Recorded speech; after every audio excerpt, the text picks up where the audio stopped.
Ito yung mga pangalan. On record, we'll place it the following. Consignees of shipments suspected to contain smuggled agri-report products. 1024 Consumer Goods Trading. Ang customs broker, Lugin Arm Ramos Tenero. Customs brokers, Burley Bitoy Ramos, Efrenio Abelio Jr., Gretchen Francisco Jimeno, Jason Alolor Ejes, John Cyril Mapa Imperial, Kimwell Blair Lopez, Linding Lasan Estrella, Muscolari Rose Sinuto Gonzales, Mir de la Torre Ramos, Richelle Bautista Ramirez, Rodalyn Gokong. Customs broker Elaine Joy Gedaria. Customs broker Judy Ann Gumban Hungko. Customs broker Abigail Gruta Yumang. Yan yung mga pangalan nila at yan yung mga customs brokers at yung kumpanya. Dapat sampahan na ng kaso at arestuhin na. Siguro, kahit wala tayong klarong numero, ang klaro, kapos ito sa mandated na 30 billion para sa RCEP. Yan ang maliwanag, di po ba? Talagang kakapusin. Dahil may 30 billion tayo na mandated na ipapasok sa RCEP na inaasahan ng magsasaka na tulong sa binhi, sa mga makinarya, sa kung ano-anong abono na hindi dumarating.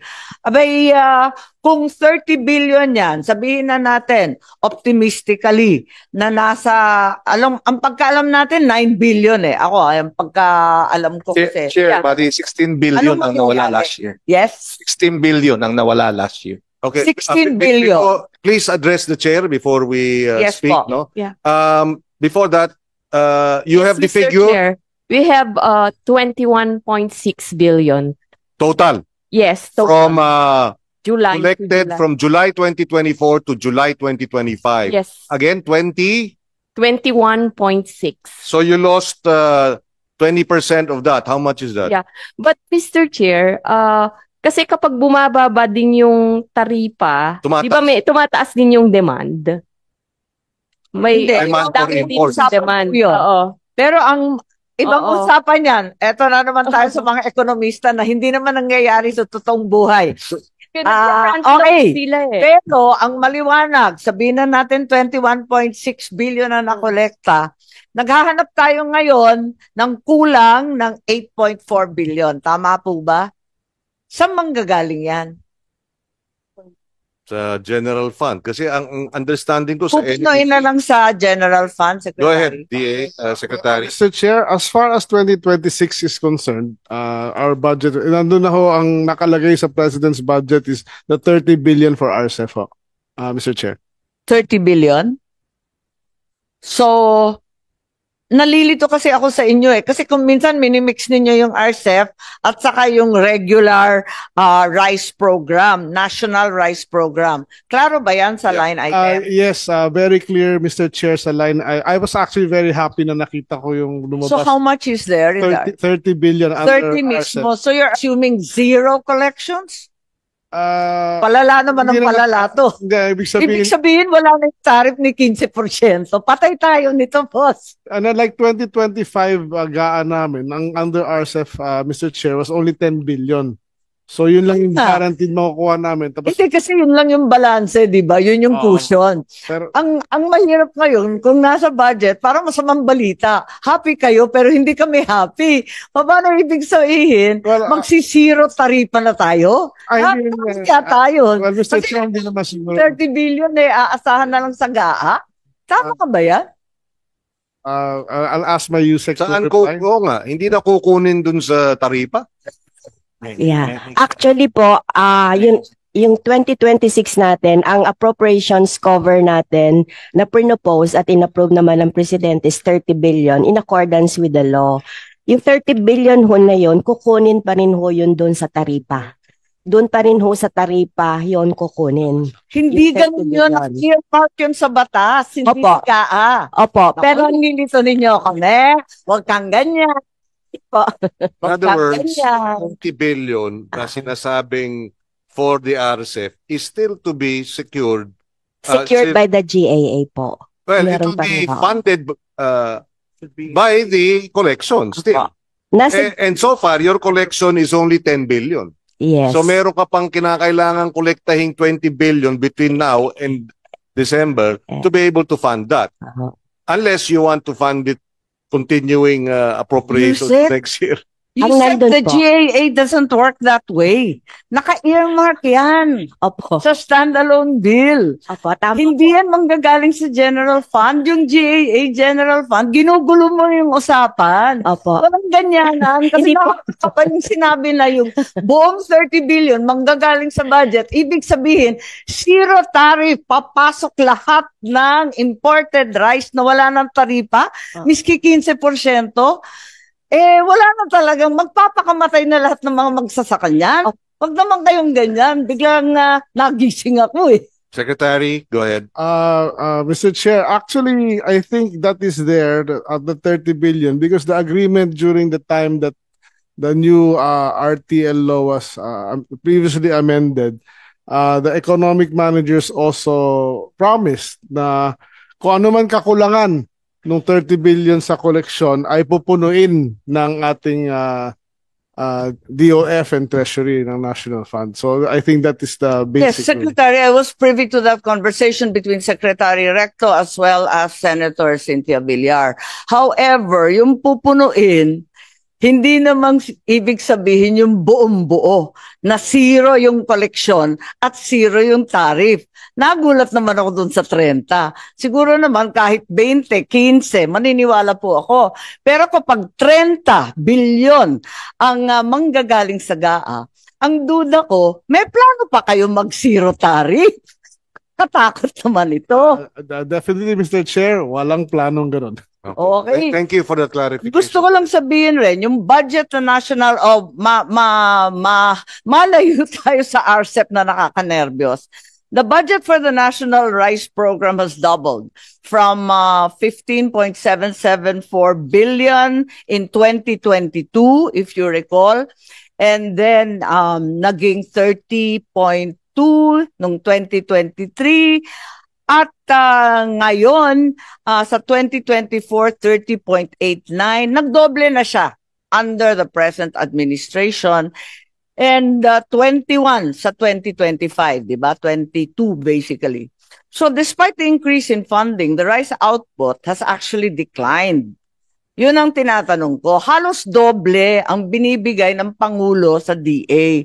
Bakit yung rice output natin nagmula sa 19.76 million metric tons noong 2022, bakit naging 19 million metric tons? Lumiit pa ng halos 10%. Mr. Chair, unfortunately, that is the data is correct, no? At well, I can attribute that to El Nino and La Nina next year. Ang sama talaga ng production natin eh. But actually, if you for this year, mukhang babawi naman tayo at maganda yung ating output this year, better than even 2023. So what's your projected harvest, Apo Secretary, 2020? 20.450 million metric tons. Yes. Okay. How much? Sorry again. 20.450 million metric tons. No? So, Yeah.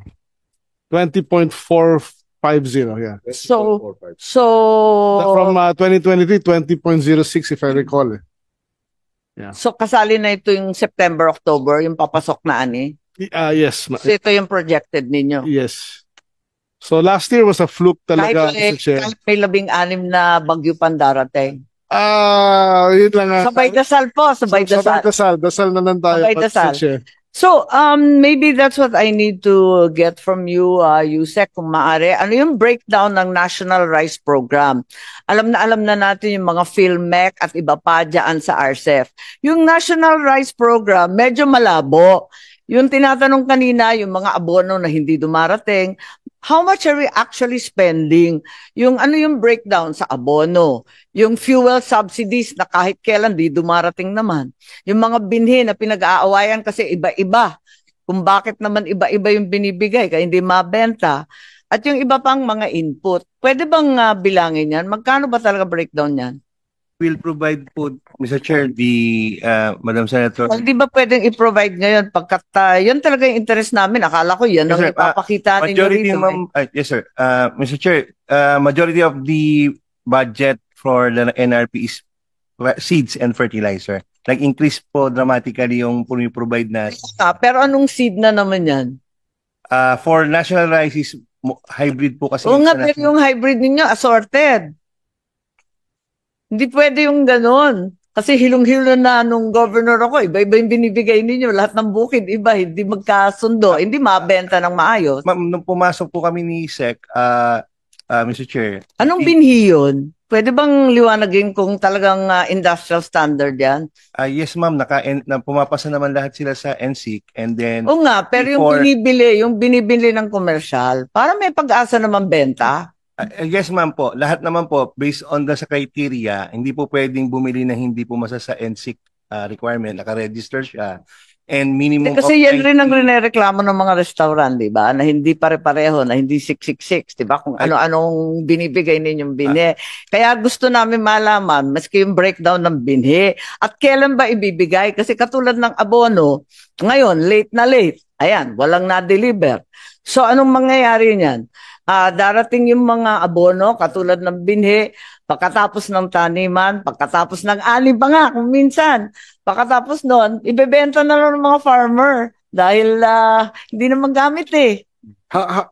Ano ang ginagawa ng DA para matiyak?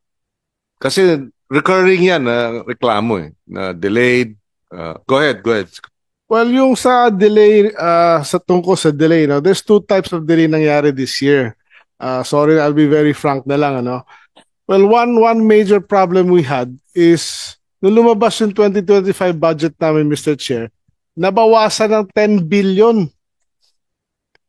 Nung lumabas sa BICAM yung aming budget for 2025, nabawasan ho ng 10 billion ang rice program namin. At dun nga, January 2 mismo, tinawagan ko ang ating presidente. Sabi ko, nako, ano nangyari dito?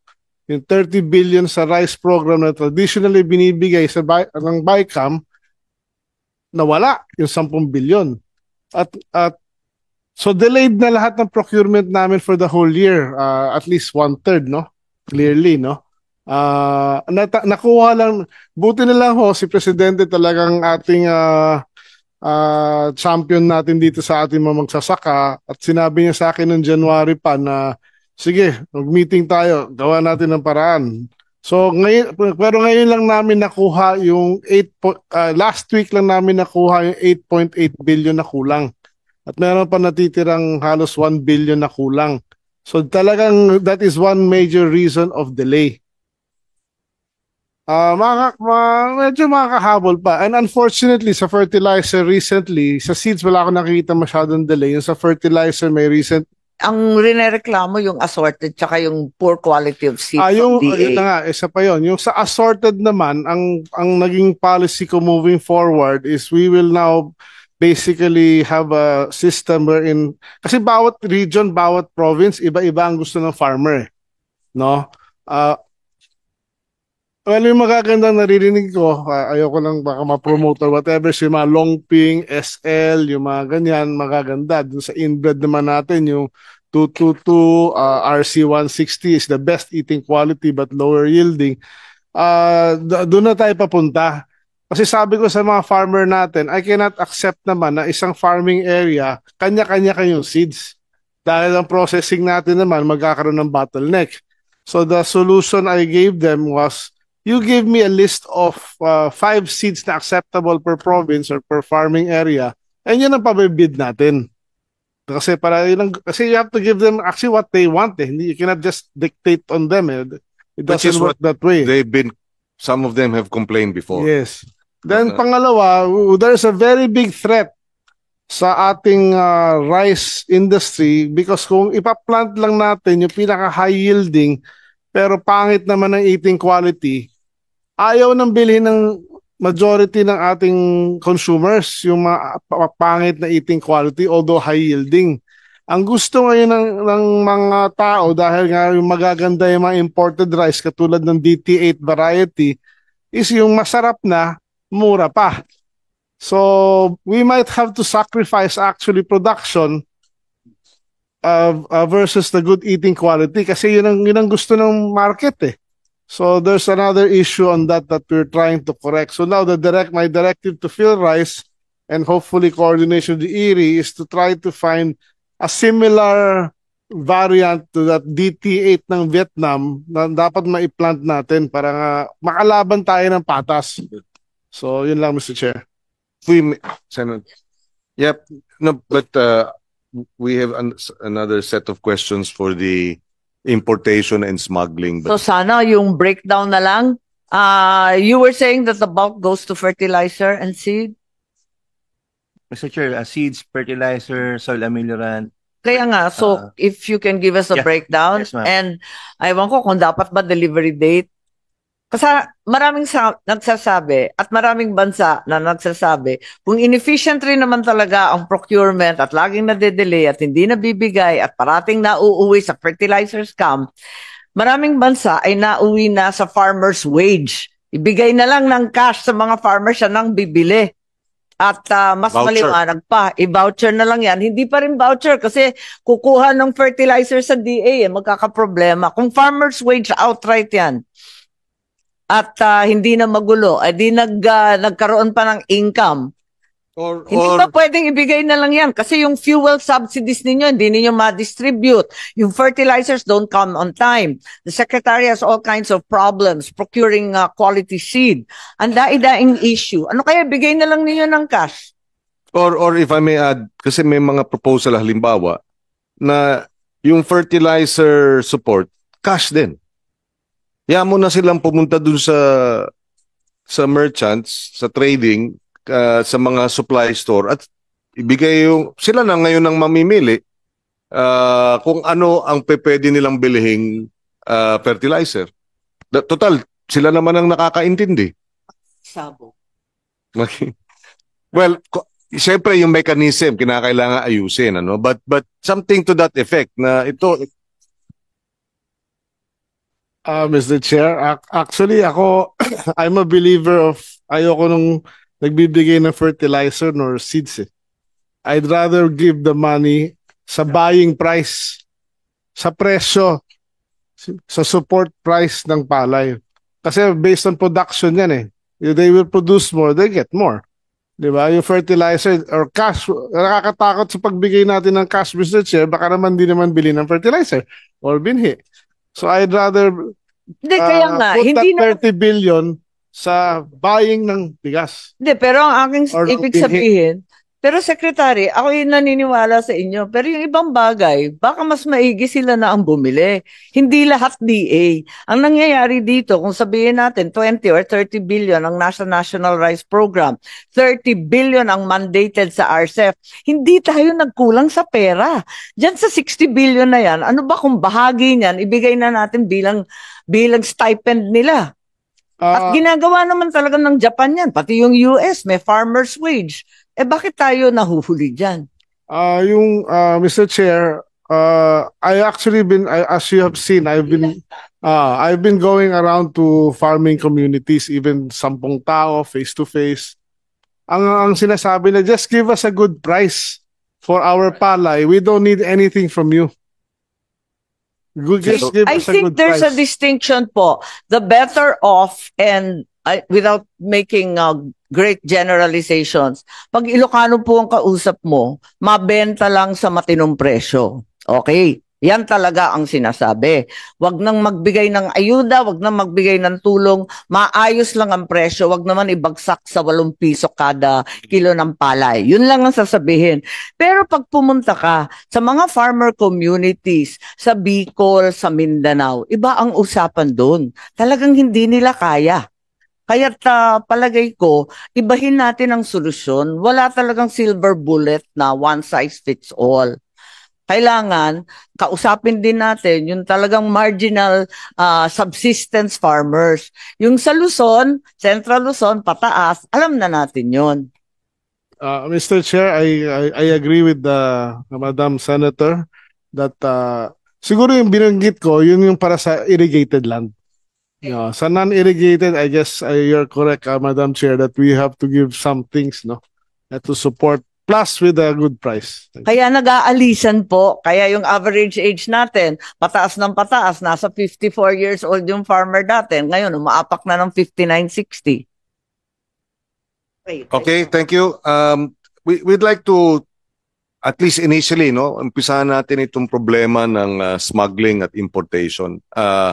Well, smuggling at hoarding.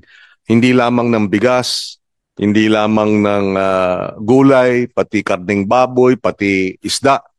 Lahat, ang mga reports, iba-ibang agriculture products pumapasok. At syempre, ang laking dagok nito sa local producers natin dahil yun na nga, nakikipagkompetensya at dahil dagok, ayaw nang magtanim sa susunod na planting season dahil hindi na makapag-compete dito sa mga smuggled items.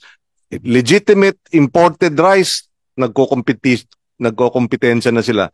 Tapos sa smuggled pa na items. Now, in the privilege speech that we delivered, sabi po natin na hanggang ngayon wala pang nakukulong na sa non-bailable offense ng tawag dito ng economic sabotage on agri-smuggling. Merong mga nakulong in flagrante delicto. Ibig sabihin nakita nandun, na raid, nakita yung pero mga bodegero lang. Mga warehouseman lang. Hindi kung sino yung broker. Kasi may pangalan naman yan eh.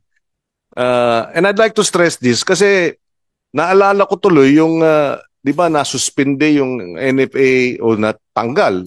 100 ang kinasuhang NFA employees at official. Sinuspinde and we congratulate Secretary Laurel for endorsing that. Ang problema, at ito ang mukhang paulit-ulit, no? Sinuspinde yung nagbenta pero hindi natin kilala sino yung bumili. Ba't ganun? Hindi ba? 100 na NFA employees na suspende ng ombudsman at sinuportahan ng DA dahil nagbenta ng supposedly old stocks. So, binenta nila, mali yun. Anong nangyari dun sa bumili? Sino yung mga yun? Nakasuhan ba yun? Parang wala. Di ba, dapat yung hindi naman mangyayari yun kung hindi binili. So yun ang mga tanong, no? But anyway, ang point there is, so kung yung mga trader, kung yun doon, hindi natin, parang walang sinampahang kaso, paano pa itong mga iba? Sinasampahan ba natin ng kaso? O I understand also may mga limitations ang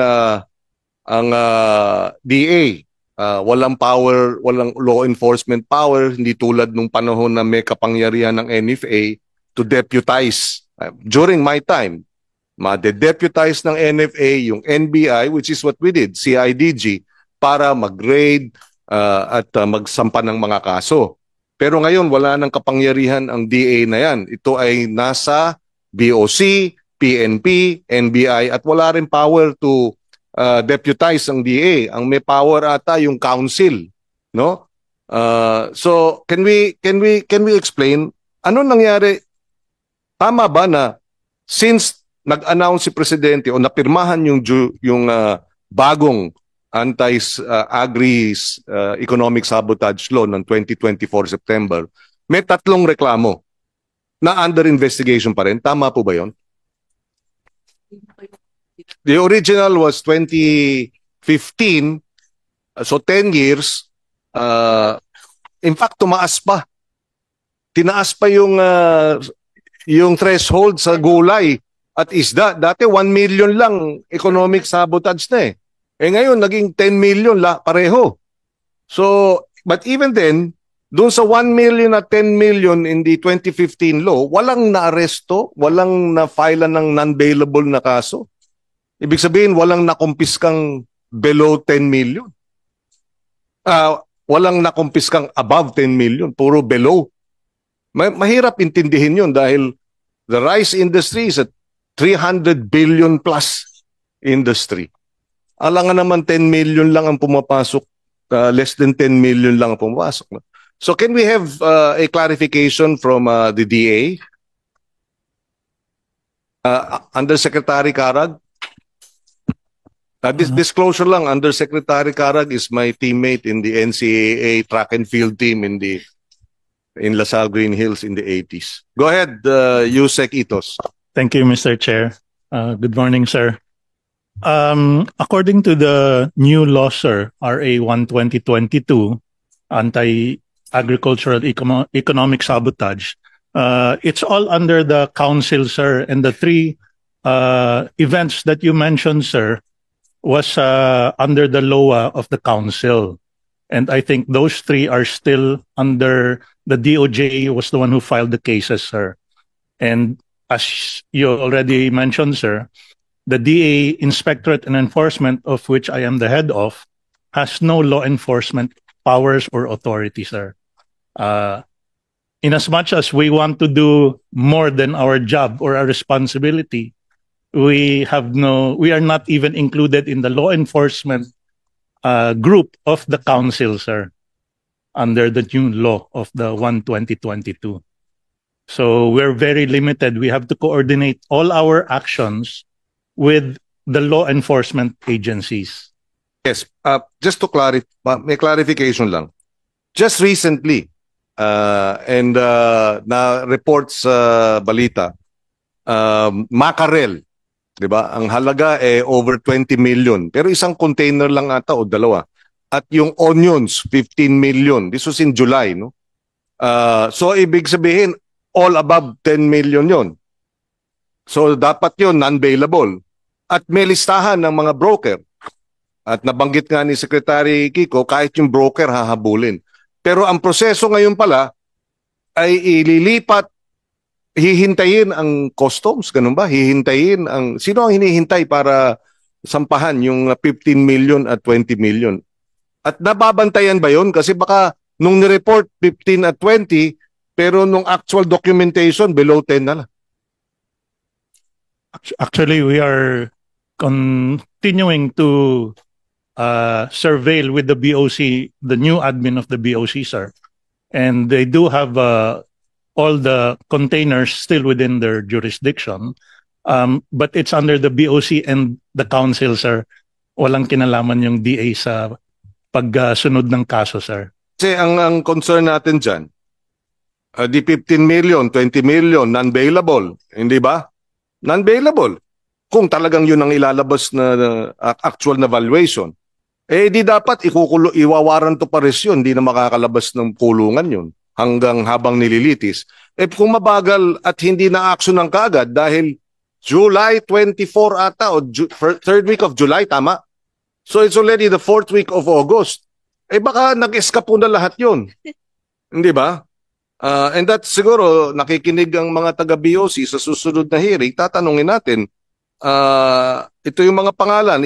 Let's place it on record para meron ng maliwanag na what is, okay, where are you? Para on record, and we would like the BOC, if they're listening, no? Ilalagay na natin on record dahil minsan hindi nalalaman yung pangalan tinatago o kaya kung ano-ano, di ba? So, kung hindi man sinasadya, parang nababaon sa limot. Okay, where are you? There. So, on record, we'll place it for purposes of this hearing.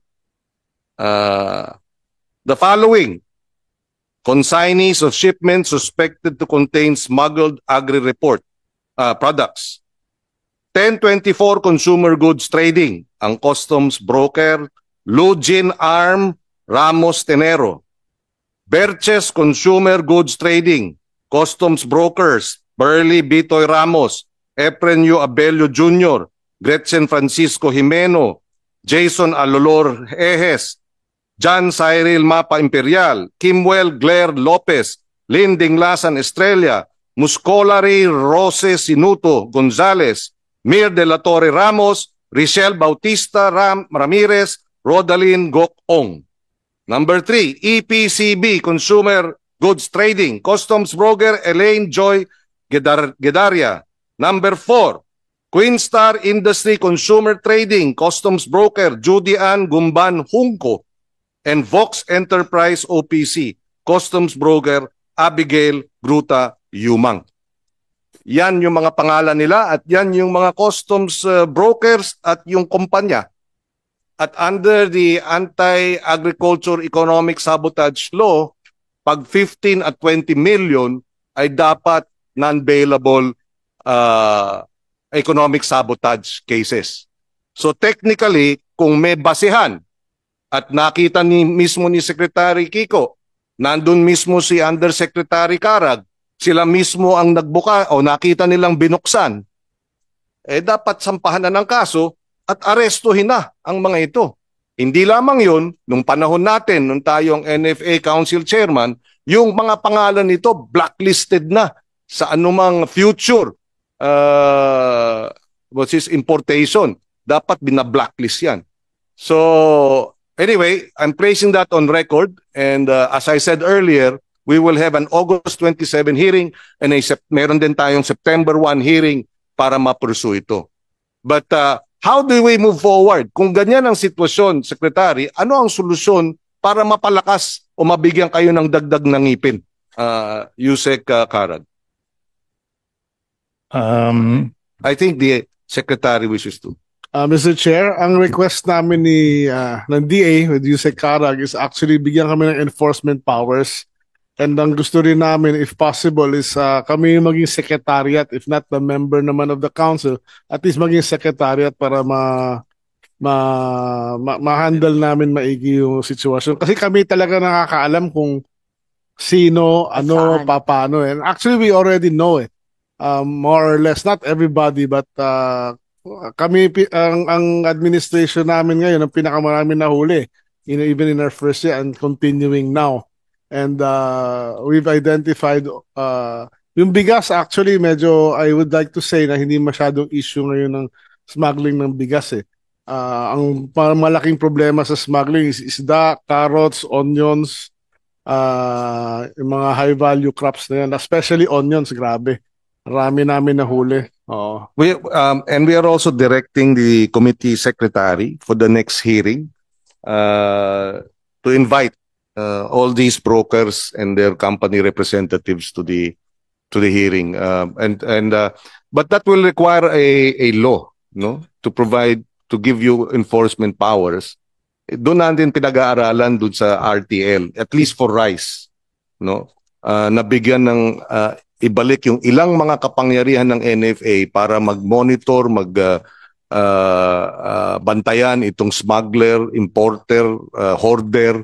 Kasi dyan naglalaro na yung inuunti-unti. Meron pang isa, naalala ko, wala pa ako sa Senado, 2 years ago, if I'm not mistaken, nagreklamo yung Philippine Ports Authority dahil yung bigas na inimport under the reduced tariffs, narumpa sa mga port nila. After 3, 4, 5 months, binigyan ng permit to import dahil nga mababa ang taripa, pero hindi pa nilalabas doon sa port. Nagreklamo yung PPA, 6 na buwan na hindi pa nilalabas. So doon pa lang immediately, hindi ba hoarding na yun? Kaya nga pinapasok yung bigas na yun dahil nga mataas ang presyo ng bigas, pero 6 na buwan nang nasa PPA, hindi pa nilalabas. So doon pa lang, sino yung mga yun? Bakit hindi binigyan ng may kaso bang sinampa doon? Dahil ang Economic Sabotage Law of 2024, maliwanag doon, yung hoarding, yung price manipulation, kasama yun sa economic sabotage na dapat sinasampahan ng kaso. Pangalawa, mayroong bitiw na salita ang DA na dapat itong mga bumibili ng 5 piso kada kilo ng palay, again, economic sabotage dahil profiteering. Pero paano natin huhulihin yung mga yun? Hindi ba dapat din usigin na yung mga yun? But as you are saying, wala kayong kapangyarihan in terms of law enforcement and you have to rely on the NBI, customs, PNP. So medyo kailangan nating bantayan yon.